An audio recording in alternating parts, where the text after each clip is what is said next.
Assalamualaikum warahmatullahi wabarakatuh. Perkenalkan, nama saya Arya Faizan Sulus dengan NIM 25 105 122 005, dan saya akan memulai penjelasan terhadap program kami untuk sistem manajemen thrift store, di mana dapat dilihat kalau kita ini memiliki dua macam stroke. Pertama, stroke barang yang berfungsi untuk menyimpan entitas data pakaian di gudang. Lalu kedua, ada stroke transaksi untuk menyimpan lewat masuk dan keluarnya barang. Untuk menyimpan data barang, kami menggunakan struktur data linked list. Dengan metode ini, ukuran penyimpanan memori bersifat dinamis dan akan menyesuaikan dengan jumlah barang yang ada. Sebagai titik awal dari linked list ini, program menggunakan pointer global yang bernama head gudang. Kami inisialisasikan dengan 0. Sekarang mari kita lihat fitur input barang. Saat fitur ini dipanggil, program pertama-tama akan melakukan alokasi memori dinamis menggunakan fungsi malloc untuk membuat ruang bagi barang baru tersebut. Sebelum barang benar-benar ditambahkan, program akan melakukan pengecekan apakah ID barang yang dimasukkan oleh pengguna sudah ada dalam gudang atau belum. Jadi program akan melakukan traversal atau penelusuran satu persatu. Jika ID barang sudah digunakan, penambahan akan dibatalkan dan akan mencegah terjadinya duplikasi. Tapi jika barang memiliki ID yang valid dan belum digunakan, node barang baru ini akan ditambahkan ke dalam linked list menggunakan metode insert last.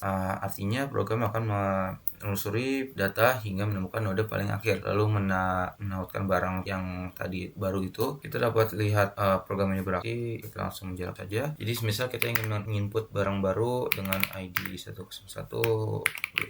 jeans apa saja 15, kita dapat lihat di penampilan semua barang kalau kita berhasil menambahkan jeans tersebut dengan ID barang 101 stok 15. Nah, namun apa yang terjadi kalau kita coba menambahkan barang baru dengan ID yang sama?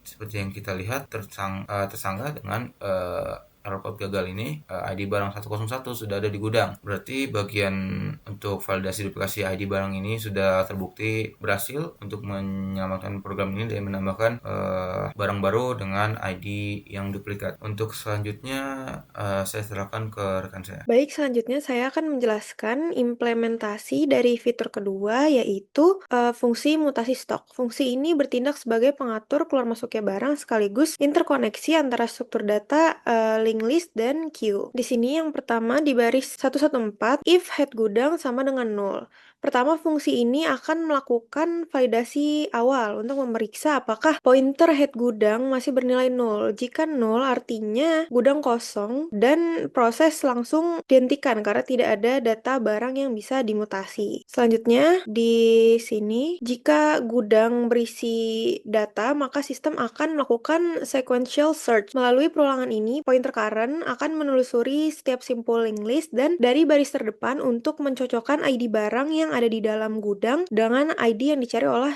pengguna. Selanjutnya di sini di dalam perulangan ini, baris ini berfungsi untuk terus menggeser atau memindahkan posisi pengecekan pointer current ke simpul berikutnya selama kecocokan data belum ditemukan. Selanjutnya di sini, apabila penelusuran telah dilakukan sampai mentok ke ujung linked list dan pointer current mencapai nilai 0, artinya ID barang yang dicari tidak ditemukan oleh sistem, sehingga program akan menampilkan pesan gagal. Pesan gagal dengan ID tersebut tidak dapat ditemukan. Selanjutnya, di sini pilihan mutasi sama dengan 1. Ini udah masuk ke tahap eksekusi. Jika pengguna memilih opsi 1, yaitu transaksi barang masuk, maka sistem akan langsung melakukan operasi aritmatika untuk penambahan stok. Selanjutnya di baris 145, current panas stok ditambah sama dengan jumlah mutasi. Secara teknis, baris ini langsung mengubah nilai variabel stok pada simple struct barang yang sedang aktif ditunjuk oleh pointer current saat ini. Di sini, ini tepat setelah nilai stok di linked list berubah, fungsi langsung memanggil subroutine enqueue transaksi. Langkah ini memicu struktur data queue untuk melakukan log transaksi baru tersebut ke posisi paling belakang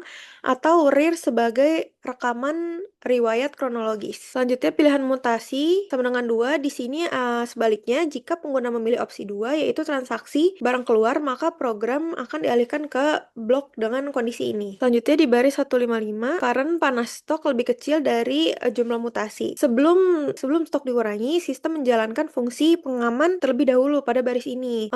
Kondisi ini memeriksa apakah stok fisik baju yang ada di gudang saat ini ternyata lebih sedikit dari jumlah yang diminta oleh pengguna. Jika iya, transaksi akan otomatis dibatalkan demi mencegah terjadi defisit atau nilai stok negatif pada sistem. Selanjutnya di sini ada current stock kurang sama dengan jumlah mutasi.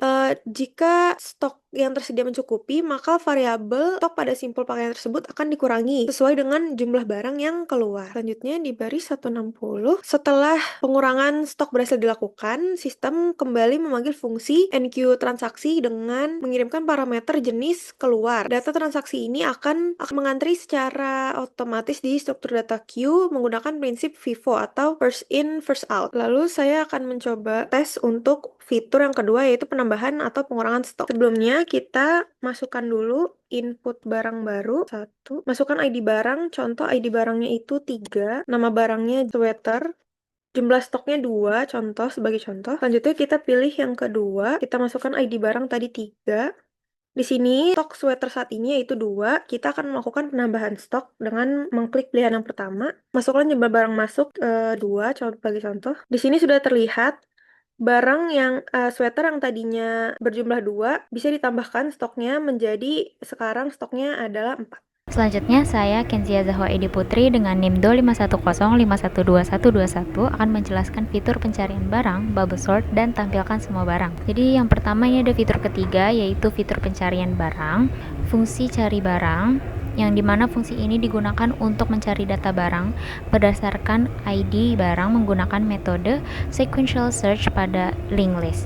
Pada bagian awal, program ngecek dulu apakah link listnya masih kosong. Jika belum ada data barang, maka program akan menampilkan pesan bahwa gudang masih kosong dan proses pencarian langsung dihentikan. Selanjutnya, di sini ada fungsi scanf yang dimana program meminta user untuk menginput ID barang yang ingin dicari.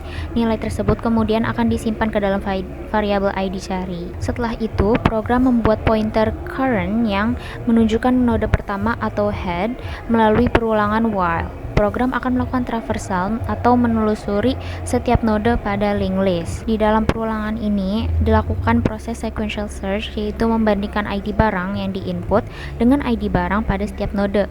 Jika ditemukan data yang sesuai, program akan menampilkan informasi berupa ID barang, nama barang, dan stok.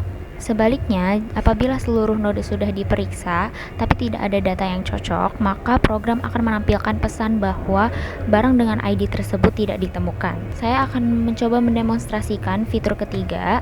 Oke, sebelum mendemonstrasikan fitur ketiga, yaitu pencarian barang, user harus menginput barang terlebih dahulu dengan memilih pilihan menu nomor 1, lalu masukkan ID barang misalkan 10001, lalu masukkan nama barang misalkan jeans, lalu jumlah stoknya misalkan 5, lalu barang sudah berhasil didaftarkan ke gudang. Saya akan menambahkan satu lagi agar dapat terlihat bentuk pencarian barangnya. Menambahkan ID barang lagi, lalu setelah terdapat 2 barang yang sudah diinput, kita bisa langsung mencari barang menggunakan fitur ketiga. Misalkan user ingin mencari ID barang 101, lalu hasil pencarian akan menampilkan dalam bentuk tabel yang menampilkan ID barang, nama barang, dan stok. Lalu kita mencoba mencari ID barang 102. Di sini langsung juga menampilkan ID barang, nama barang, dan stok. Selanjutnya saya akan menjelaskan fungsi bubble sort ini. Jadi di sini ada bubble sort gudang yang digunakan untuk mengurutkan seluruh data barang berdasarkan ID barang secara ascending, yaitu dari ID yang terbesar sampai terkecil. Lalu di sini program menggunakan perulangan do while agar proses pengurutan itu terus dilakukan selama masih ada data yang perlu ditukar. Pada bagian ini, program membandingkan dua node yang berdekatan. Jika ID barang pada node pertama lebih besar daripada node berikutnya, maka data kedua node akan ditukar. Yang ditukar bukan posisi node pada linked list, melainkan isi datanya, yaitu ID barang, nama barang, lalu jumlah stok. Proses ini akan terus berulang hingga seluruh data berada dalam urutan yang benar. Selanjutnya itu fitur keempat, yaitu menampilkan semua barang di gudang. Fungsi ini, tampilkan semua barang, itu digunakan untuk menampilkan seluruh data barang yang ada di gudang. Sebelum data ditampilkan, program memanggil fungsi bubble sort gudang terlebih dahulu. Dengan demikian, seluruh data akan diurutkan berdasarkan ID barang. Setelah proses pengurutan selesai, program melakukan traversal pada linked list menggunakan perulangan while untuk menampilkan seluruh data barang yang berupa ID barang, nama barang, dan jumlah stok dalam bentuk tabel. Ini saya akan mendemonstrasikan fitur keempat dengan barang yang tadi sudah diinput. Kita memasukkan pilihan menu dulu, yaitu menu keempat. Di sini sudah terlihat setelah menampilkan semua barang di gudang akan ditampilkan tabel yang berisi ID barang, nama barang, dan stok yang diurutkan sesuai ID-nya dari yang terkecil sampai yang terbesar. Kenalkan, nama saya Nabila. Jadi pada kesempatan kali ini saya akan menjelaskan implementasi dari fungsi riwayat transaksi, fungsi main sebagai pusat kendali program, serta memberikan kesimpulan dari sistem yang kami buat. Pertama, kita akan masuk ke fitur 5, yaitu riwayat transaksi keluar dan masuk queue traversal pivot. Pada bagian ini saya akan menjelaskan fungsi dari void tampilkan riwayat transaksi. Fungsi ini digunakan untuk menampilkan seluruh riwayat transaksi barang masuk dan barang keluar yang telah disimpan ke dalam queue. Setelah itu kita lihat di bawah terdapat fungsi if from queue null. Nah, ini artinya program melakukan pengecekan apakah queue masih kosong. Jika belum ada transaksi, maka sistem akan menampilkan pesan bahwa riwayat transaksi belum tersedia. Selanjutnya, kita lihat ke bawah terdapat fungsi transaksi cure equal from queue. Nah, jadi di sini maksudnya adalah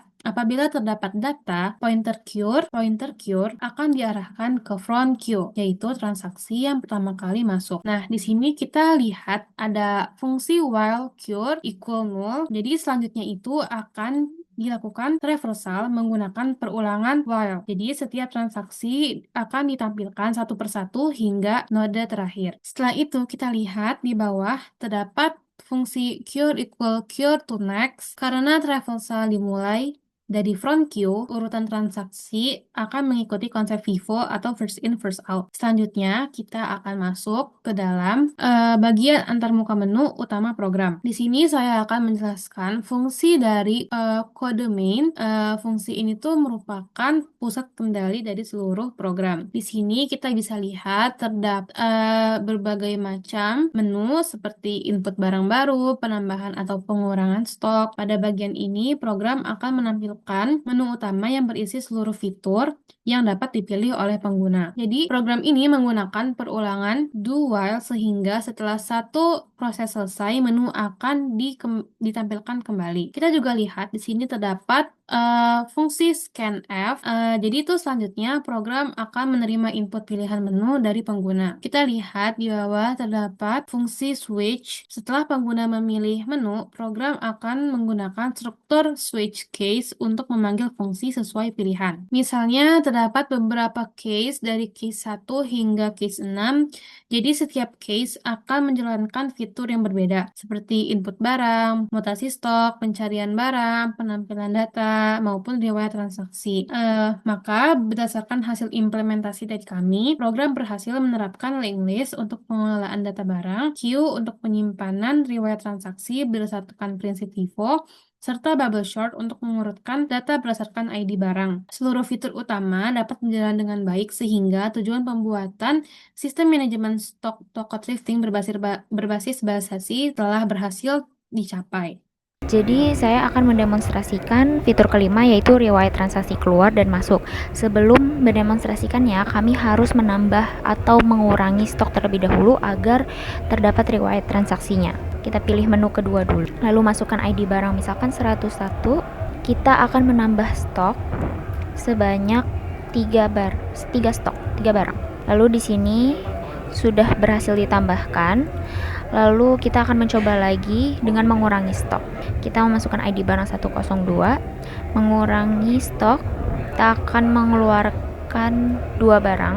Setelah sudah menambahkan dan mengurangi barang, kita bisa mencoba riwayat transaksi keluar dan masuknya, itu fitur kelima. Di sini langsung terlihat hasil riwayat transaksi keluar dan masuknya yang ditampilkan dalam bentuk tabel. Di sini ada ID transaksinya, lalu jenis mutasinya masuk atau keluar, nama barang, lalu kuantitas yang masuk dan keluar. Sekian presentasi dari kelompok kami. Mohon maaf apabila ada salah kata. Wassalamualaikum warahmatullahi wabarakatuh.